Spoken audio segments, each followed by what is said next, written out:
අයිබෝවන් මම ඩොක්ටර් බන්දු සත්කුමාර අපි අද කතා කරමු HbA1c පරීක්ෂාව පිළිබඳව.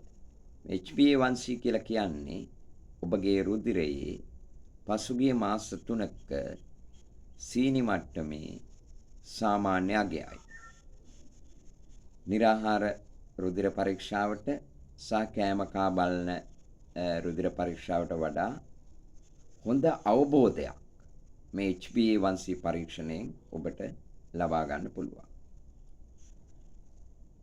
HbA1c කියන්නේ ඇත්තටම ඔබගේ රුධිරයේ තියෙන ග්ලූකෝස් රතු රුධිරාණු වල තිබෙන හිමොග්ලොබින් වලට බැඳිලා හැදෙන ග්ලයිකේටඩ් හිමොග්ලොබින් කියන එක තමයි මේ HbA1c එකෙන් ගණනය කරන්නේ.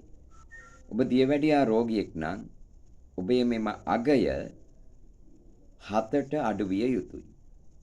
6.5කට වාගේ අඩු නම් ගොඩක් හොඳයි.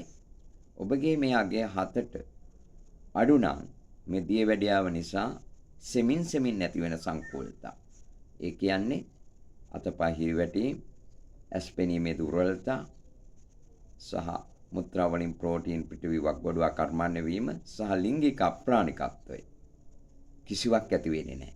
ඒ වගේම දියවැඩියාව නිසා හදිසියෙම ඇති වෙන රෝග අංශභාග හෘදයාබාධ ඇතිවීම වළක්ව ගන්න පුළුවන්.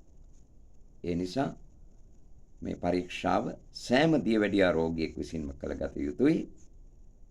ඒ ඔබට පරීක්ෂණාගාරයෙන් HbA1c කියලා ඉල්ලන්න පුළුවන්. දවසේ ඕනෑම මොහොතක මේ පරීක්ෂණය සිදු කළ ගන්න හැකි. මේ අගය 7ට අඩුවෙන් තබා ගන්න ඕනේ. මේ අගය 4ට වැඩි නම් ඔබගේ දියවැඩියාව පාලනය අඩුයි. එම නිසා සංකෝලතා ඇති වෙන්න පුළුවන්. අපි ඊළඟ වීඩියෝෙන් කතා කරමු දියවැඩියා රෝගියෙක් කියලා කියන්න HbA1c අගයන් මොනවද කියලා.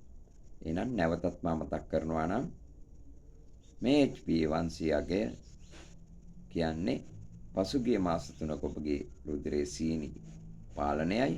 එහි අගය 7ට 6.5ට අඩුවෙන් තබා ගත්තොත් දියවැඩියාව නිසා එන සංකූලතා කිසිවක් ඇති වෙන්නේ නැහැ.